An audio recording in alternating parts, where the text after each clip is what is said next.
Subscribe कीजिए Asif Hindi voice channel को और बेल आइकन दबाइए लेटेस्ट मोटिवेशनल वीडियो सबसे पहले देखने के लिए। तो चलिए शुरू करते हैं। घमंड। एक राज्य के राजा ने अपनी बढ़ती उम्र को देखकर ये फैसला किया कि वह राजपाट से संन्यास ले लेगा, परंतु उसका कोई बेटा नहीं था जिसे वह राज्य सौंपकर जिम्मेदारियों से मुक्त होता। राजा की एक बेटी थी जिसकी शादी की योजना भी राजा को बनानी थी। इसलिए उसने अपने मंत्रियों को बुलाया और कहा कि कल सुबह जो भी आदमी सबसे पहले इस शहर में आएगा उसे यहाँ का राजा बनाया जाएगा और मेरी बेटी की शादी भी उसी के साथ होगी। अब अगले दिन राज्य के सैनिक फटे कपड़े पहने एक युवक को ले आए और उसका राज्याभिषेक किया गया। राजा अपनी पुत्री का विवाह उस युवक के साथ करके जिम्मेदारियों को सौंपकर खुद जंगल की ओर रवाना हो गए। अब धीरे धीरे समय बीतता गया और उस युवक ने राज्य की भागदौड़ संभाली और एक अच्छे राजा की तरह राज्य की सेवा में लग गया। उस महल में एक छोटी सी कोठरी थी जिसकी चाबी राजा हमेशा अपने कमरे में लटकाया करता था।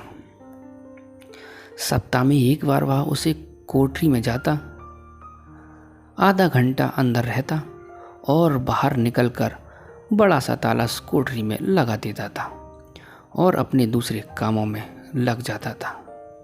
इस तरह राजा के बार बार उस कमरे में जाने से सेनापति को अचंभा होता कि राजा का सारा खजाना, सारे रत्न, मणि, हीरे, जवाहरात तो खजांची के पास हैं, सेना का शस्त्रागार की चाबी मेरे पास है और अन्य बहुमूल्य कागजों की चाबी मंत्री के पास है।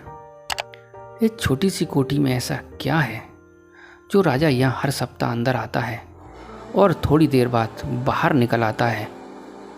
अब सेनापति से रहा नहीं गया। उसने हिम्मत करके राजा से पूछा, राजन, यदि आप क्षमा करें तो ये बताएंगे कि इस कमरे में ऐसी कौन सी चीज़ है जिसकी सुरक्षा की आपको इतनी फिक्र है। अब राजा गुस्से से बोले, सेनापति, ये तुम्हारी पूछने का विषय नहीं है, ये प्रश्न दोबारा कभी मत करना। अब तो सेनापति का शक और भी बढ़ गया। धीरे धीरे मंत्री और सभासदों ने भी राजा से पूछने का प्रयास किया, परंतु राजा ने किसी को भी उस कमरे का रहस्य नहीं बताया। अब बात महारानी तक पहुंच गई और स्त्री के आगे किसी की भी नहीं चलती। रानी ने खाना पीना त्याग दिया और उस कोठी की सच्चाई जानने के लिए जिद करने लगी। आखिरकार मजबूर होकर राजा सेनापति व अन्य सभासदों को लेकर कोठरी के पास गया और दरवाज़ा खोला। जब कमरे का दरवाज़ा खोला तो अंदर कुछ भी नहीं था सिवाय फटे हुए कपड़ों के जो दीवार की खूंटी पर लटका था। मंत्री ने पूछा कि महाराज, यहाँ तो कुछ भी नहीं है। राजा ने उस फटे कपड़े को अपने हाथ में लेते हुए उदास जवाब में कहा कि यही तो मेरा सब कुछ है। जब भी मुझे थोड़ा सा घमंड आता है तो मैं यहाँ पर इन कपड़ों को देख लिया करता हूँ, जो मुझे याद आ जाता है कि मैं इस राज्य में जब आया तो इस फटे कपड़े के अलावा मेरे पास कुछ भी नहीं था। तब मेरा मन शांत हो जाता है और मेरा घमंड समाप्त हो जाता है। तब मैं बाहर आ जाता हूँ और अपने अंदर कभी घमंड नहीं लाता हूँ।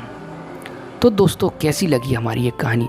ऐसी और अच्छी अच्छी कहानी देखने के लिए और सुनने के लिए आप हमारे चैनल आसिफ हिंदी वॉइस को लाइक करिए और वीडियो को शेयर करिए और चैनल को दोस्तों सब्सक्राइब ज़रूर करना।